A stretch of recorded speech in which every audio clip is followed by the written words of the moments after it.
గ్రామీణ ప్రజల జీవనోపాధులకు భద్రత కల్పించడానికి ఆంధ్రప్రదేశ్ ప్రభుత్వం అమలు చేస్తున్న పథకాలలో మహాత్మా గాంధీ జాతీయ గ్రామీణ ఉపాధి హామీ పథకం అగ్రగామిగా నిలుస్తుంది.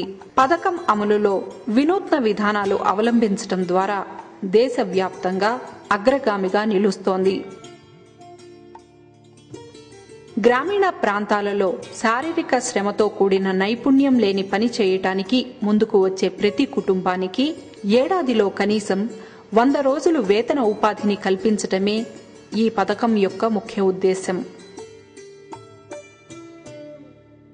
రాష్ట్ర వ్యాప్తంగా ఈ పథకం ప్రస్తుతం 1097 మండలాలలో 21,861 గ్రామాలలోని 69,010 నివాసిత ప్రాంతాలలో అమలు చేయబడుతోంది.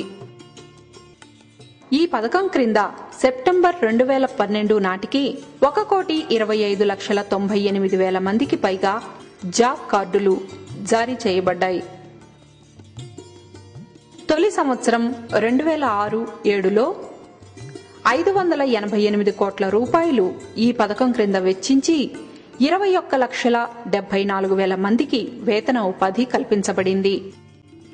ప్రారంభించిన నాటి నుండి ఈ పథకం విస్తృతి క్రమేపీ పెరుగుతూ 2012-13 ఆర్థిక సంవత్సరం సెప్టెంబర్ నాటికి 3,300 కోట్ల రూపాయలతో 53,67,000 కుటుంబాలకు వేతన ఉపాధి కల్పించి దేశంలోనే ప్రథమ స్థానంలో నిలిచింది.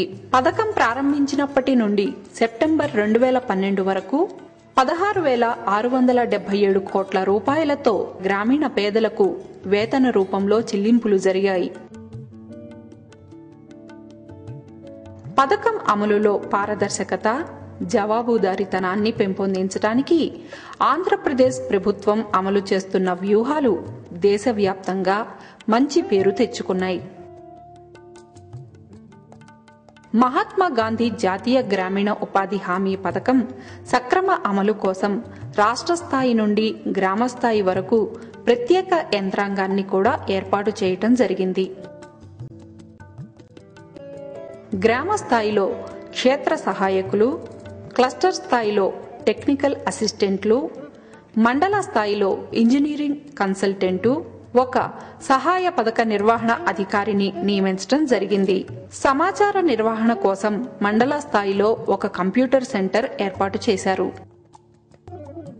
గ్రామీణ ప్రాంతాలలో పథకానికి గిరాకీని పెంచడానికి 10 నుండి 30 మంది కూలీలను ఒక శ్రమశక్తి సంఘంగా ఏర్పాటు చేయటం ఈ పథకం అమలులో ఒక వినూత్న ప్రయోగం.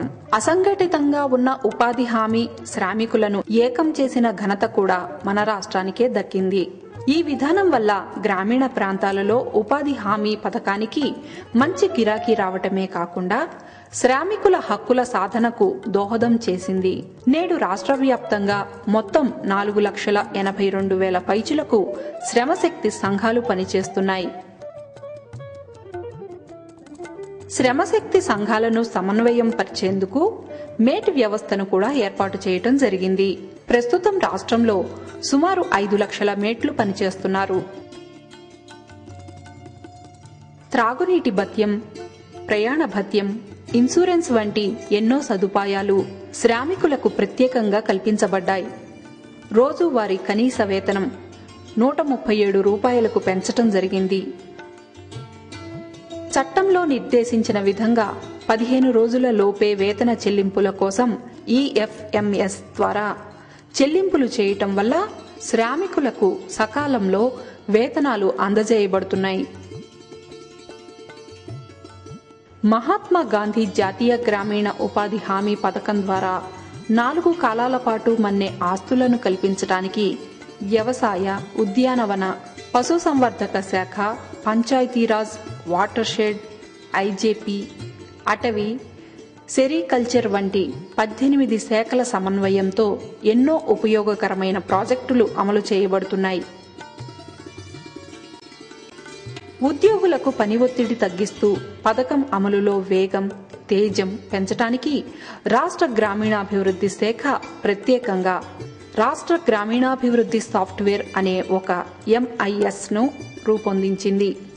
ఈ సాఫ్ట్వేర్ సాయంతో జాబ్ కార్డు రూపొందించడం దగ్గర నుండి వేతన చెల్లింపుల వరకు, అదేవిధంగా పనుల అంచనాల తయారీ నుండి కొలతల నమోదు, రికార్డుల నిర్వహణ, రిపోర్టుల రూపకల్పన వంటివెన్నో సులభంగా చేపట్టవచ్చు. మహాత్మా గాంధీ జాతీయ గ్రామీణ ఉపాధి హామీ పథకం అమలులో పారదర్శకత, జవాబుదారీతనం పెంపొందించడానికి ఎప్పటికప్పుడు సామాజిక తనిఖీలు, జరుగుతున్న పనుల నాణ్యతా ప్రమాణాల మదింపు, నిరంతర నిఘా కోసం విజిలెన్స్ బృందాలు, ఫ్లయింగ్ స్క్వాడ్ల వంటి ఏర్పాట్లు పకడ్బందీగా అమలు చేయబడుతున్నాయి.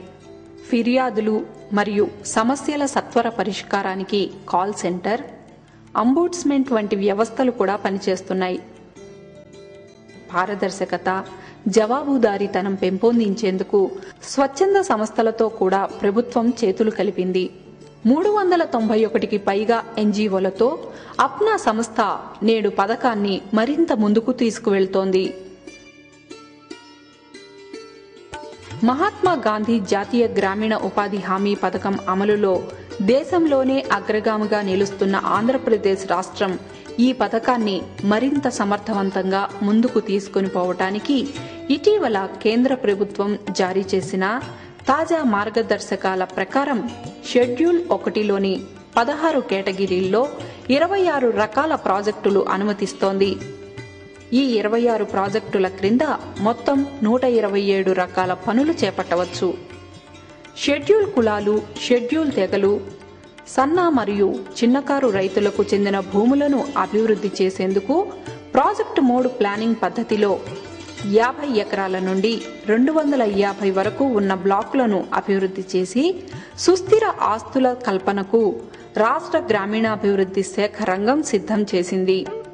గ్రామీణ ముఖ చిత్రంలో ముఖ్యంగా ప్రజలు కొనుగోలు శక్తిని పెంపొందించడంలో మహాత్మా గాంధీ జాతీయ గ్రామీణ ఉపాధి హామీ పథకం తెచ్చిన మార్పు ఇటీవల క్రిసిల్ రూపొందించిన నివేదిక ద్వారా బలపడింది. గడిచిన 6 సంవత్సరాలుగా గ్రామీణ ప్రజల జీవన ప్రమాణాలలో మెరుగుదలను తెచ్చిన మహాత్మా గాంధీ జాతీయ గ్రామీణ ఉపాధి హామీ పథకం ద్వారా రాబోయే కాలంలో గ్రామాలలో జీవనోపాధులు కల్పించడంతో పాటు సుస్థిర ఆస్తులను కూడా కల్పించడానికి గ్రామీణాభివృద్ధి శాఖ ముందుకు సాగుతోంది.